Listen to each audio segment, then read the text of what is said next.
Hi guys, welcome back to my day 9 vlog. ಎಲ್ರಿಗೂ good morning ಅಂತಲೇ ಹೇಳ್ತೀನಿ. ನಾನು ಹಂಗೆ ಯೂಶ್ವಲಿ ಬೆಳಗ್ಗೆ ಬೇಗನೆ ಎದ್ದು ಮತ್ತು ನಾನು ಹಂಗೆ ಫ್ರೆಶ್ ಅಪ್ ಆಗಿ ರೆಡಿ ಆಗಿಬಿಟ್ಟು ಕ್ಯಾಬಿಗೆ ವೆಯ್ಟ್ ಮಾಡ್ತಾ ಇದ್ದೆ. ಮತ್ತು ಅವರು ಹಂಗೆ ಕಾಲ್ ಮಾಡಿದ್ರು. ಗೊತ್ತಲ್ಲ, ನಮ್ಮದೇ ಹೋಗಿದ ತಕ್ಷಣ ಹಂಗೆ ಕಾರ್ ಮುಂದ್ಗಡೆ ಕುತ್ಕೊಂಡು ಹಾಡು ಹಾಕೊಂಡಂಗೆ ನೀವು ಸ್ವಲ್ಪ ಹಾಡು ಕೇಳಿ.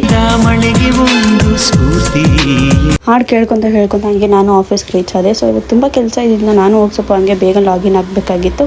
ಮತ್ತು ಹೋಗಿ ಲಾಗಿನ್ ಆಗ್ಬಿಟ್ಟು ಮತ್ತೆ ಹೊರಗಡೆ ಬಂದೆ. ಯಾಕೆ ಅಂತಂದರೆ ಇವತ್ತಿನ ಕೆಲಸನೇ ಇದ್ದಿಲ್ಲ ಗೈಸ್. ಸೊ ಅದಕ್ಕೆ ಮತ್ತೆ ತುಂಬ ಹೊಟ್ಟೆ ಅಂತೇಳಿ ಮತ್ತೆ ನಾನು ಹಂಗೆ ಕಾನ್ಕೋಸ್ಗೆ ಹೋಗಿ ಹಂಗೆ ಊಟ ತಿಂದೆ. ಬಟ್ ಅದೇನು ವರ್ತ್ ಇಲ್ಲ ಅಂತ ಅನ್ನಿಸ್ತು. ಹಾಗೆ ನನ್ನ ಫ್ರೆಂಡ್ ಬಂದಿದ್ರು. ಅವ್ರು ತುಂಬ ದಿನದಿಂದ ವರ್ಕ್ ಫ್ರಮ್ ಹೋಮ್ ಮಾಡ್ತಿದ್ರು. ಬಟ್ ಅವ್ರು ಸಿಸ್ಟಮ್ ಪ್ರಾಬ್ಲಮಿಂದ ಆಫೀಸ್ಗೆ ಬಂದಿದ್ರು. ಸೊ ಹಂಗೆ ನಾನು ಅವ್ರ ಜೊತೆ ಲಾಗೌಟ್ ಆಗಿಬಿಟ್ಟು ಹೋಗ್ತಿದ್ದೀನಿ.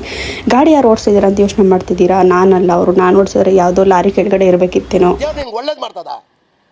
ಎಷ್ಟೊತ್ತಂತ ಗಾಡಿ ಹೋಗೋದು ಅಂದ್ಕೊಂಡು ಮುಂದೆ ಹಾಗೆ ಟೀ ನಿಲ್ಲಿಸ್ಬಿಟ್ಟು ಹಾಗೆ ನಮಗೂ ಮೋಮೋಸ್ ತಿನ್ನಬೇಕು ಅನಿಸುತ್ತೆ. ಬಟ್ ಮೋಮೋಸ್ ಮಾತ್ರ ಸಕ್ಕದಾಗಿ ಇತ್ತು.